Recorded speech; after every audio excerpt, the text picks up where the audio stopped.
Misalnya istawa ya. Kalau menggunakan maksud tafid makna, ya sudah, jangan ditentukan maknanya. La yutarjam, tidak boleh diterjemahkan ke bahasa lain.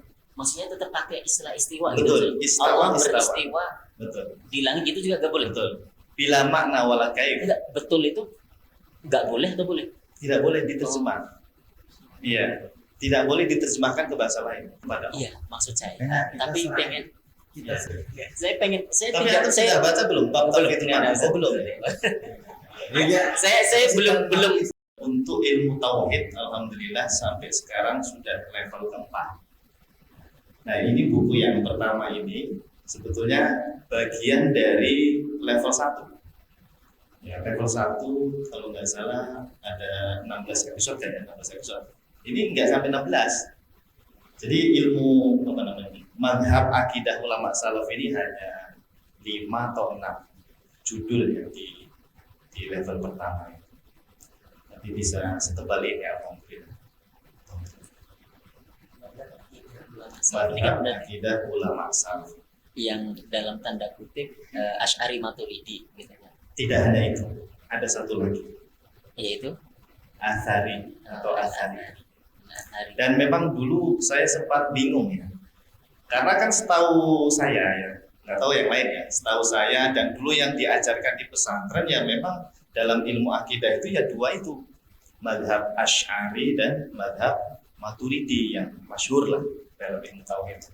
Tapi kemudian ada informasi dari beberapa asatidz yang membahas mazhab Athari, mazhab ketiga, mazhab Athariyah yang dinisbatkan kepada Imam Ahmad bin Hanbal.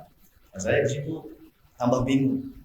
Wah, ini mazhab Athari ini apakah yang diklaim, maaf ya, kelompok yang itu, kalian nyebut ya, gak apa-apa ya, Salafi gitu, Salafi Wahabi. Karena mereka mengakunya di situ mengikuti Imam Ahmad bin Hanbal, akidahnya sesuai dengan mazhab Ahmad bin Hanbal. Akhirnya saya baca lagi, ya, kemudian sampai pada kesimpulan, dan saya tulis di buku ini, ternyata klaim Salafi Wahabi mengikuti mazhab Imam Ahmad itu salah, nggak tepat, hanya klaim saja.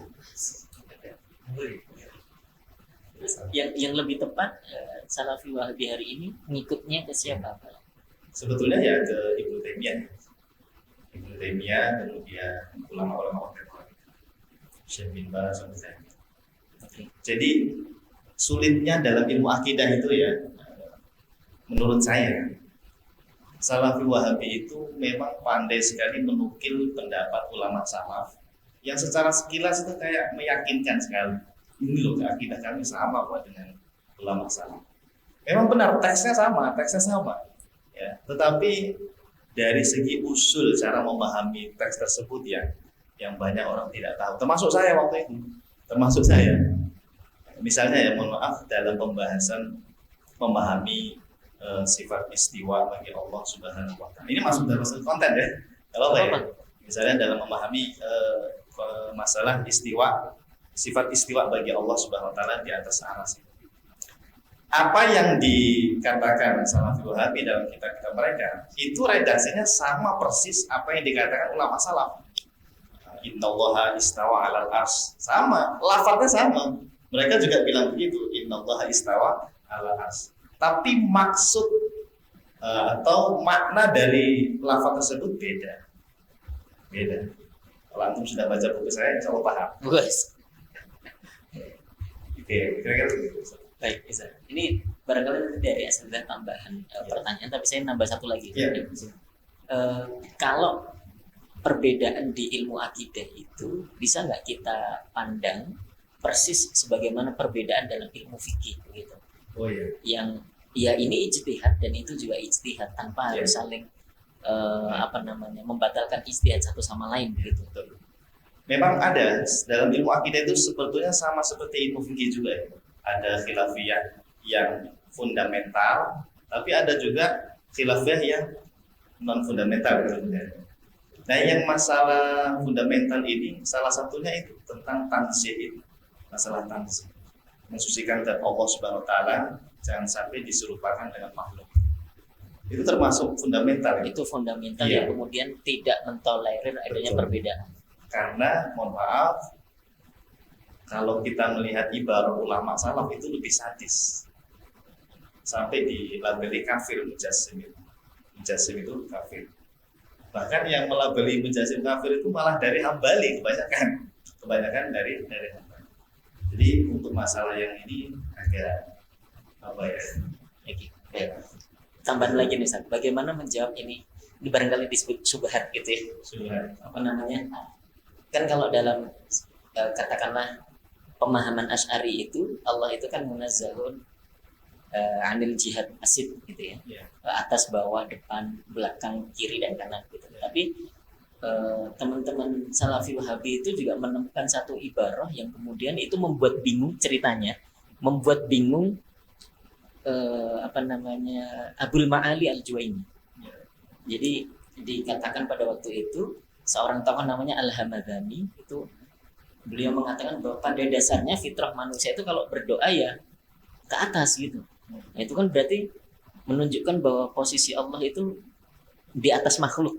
Nah, kan begitu. Nah, kemudian itu Al-Juwaini dikisahkan mengatakan gitu, hayya Romi Al-Hamadani. Al-Hamadani ya udah buat saya bingung gitu. Bahkan sekelas Al-Juwaini pun dibuat bingung nih bagaimana sih? Syubhat yang masalah berdoa ketika mengangkat kedua tangan itu sudah dijawab oleh Al-Imam An-Nawawi dalam Syarah Sahih Muslim, bahwa ketika berdoa mengangkat kedua tangan itu tidak lantas menunjukkan Allah di atas, sebagaimana kita sholat menghadap kiblat itu tidak mengatakan Allah ada di Ka'bah.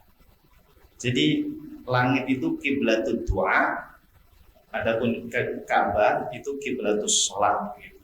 Ada imam lain begitu.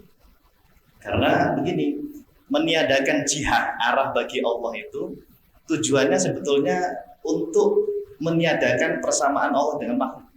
Kalau makhluk kan memang harus berada di suatu arah ya. Ustaz, dan ada di depan saya. Terus apa yang di belakang ini ada di belakang saya ada apa? Itu makhluk. Kalau Allah itu wajib berbeda dengan makhluk. Laisa kamitslihi syai'un. Maka ulama salaf itu memberikan sebuah kaidah, Allah itu pokoknya tidak diliputi 6 arah. Yang tadi kesimpulannya Allah ada tanpa tempat. Dan saya menemukan redaksi ijma ulama salaf mengatakan bahwa Allah ada tanpa tempat. La tahwihi al-jihad asir. Semua syubhat sudah saya sebutkan di sini. Silakan ditulis, dibaca. Dari sana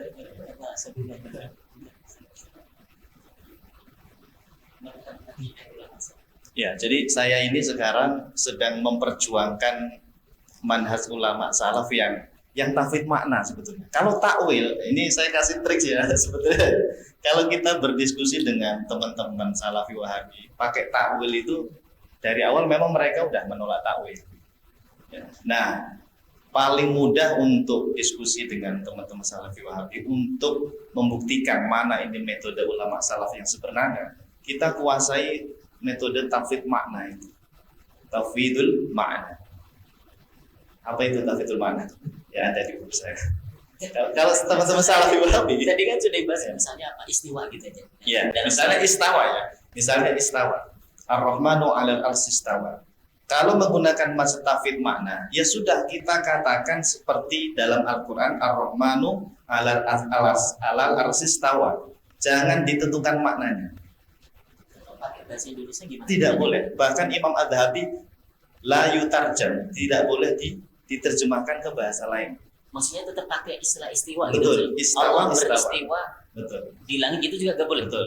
Bila makna wala kaif. Enggak, betul itu nggak boleh atau boleh? Tidak boleh diterjemah. Iya, tidak boleh diterjemahkan ke bahasa lain. Kan imroruha kama ja'a. Nah, kalau diterjemahkan sudah bukan imroruha kama ja'a lagi. Pokoknya istawa.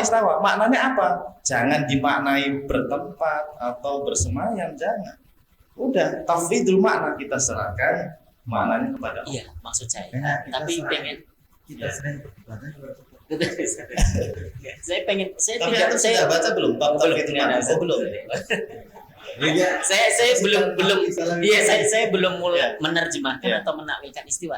Kalau saya bilang Allah itu beristiwa di ars, Itu sudah benar itu. sudah boleh kan? Boleh mengatakan Allah istawa ala ars, boleh. Saya nggak menerjemahkan istiwa apa, tapi tetap Tapi pakai dalam istiwa. hati jangan meyakini Allah berada di sana. Itu sudah menerjemah namanya. Kadang-kadang di situ kita bedanya ya. Ya. Allah beristiwa atau Allah belum Beristawa, istawa. Beristiwa ya. Pakai masdarnya atau pakai ini ya. Iya, istawa. Sifat istiwa gitu ya. Sifat istiwa. Sifat ya.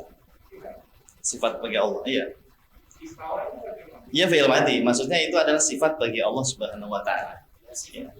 Salah satu sifat bagi Allah adalah istawa alal ars. Udah begitu. Ulama salaf itu tidak mau adamul khaut fil ma'na. Jadi diam, rasa kakek ngomong istilahnya ya, diam saja, serahkan sama Allah.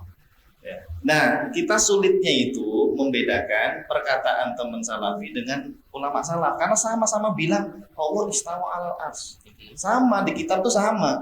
Makanya mereka mengklaim kami akidahnya sama. Tapi sebetulnya bagi yang paham usul manhaj akidahnya, sebetulnya ulama salaf itu tafwidul makna, yang mengikuti lafaz tapi maknanya diserahkan kepada Allah. Kalau teman-teman salaf kan ya Allah istawa ala ars, ini dalam keyakinan mereka itu Allah di sana, benar-benar di sana, lokasi alamatnya di sana. Ya.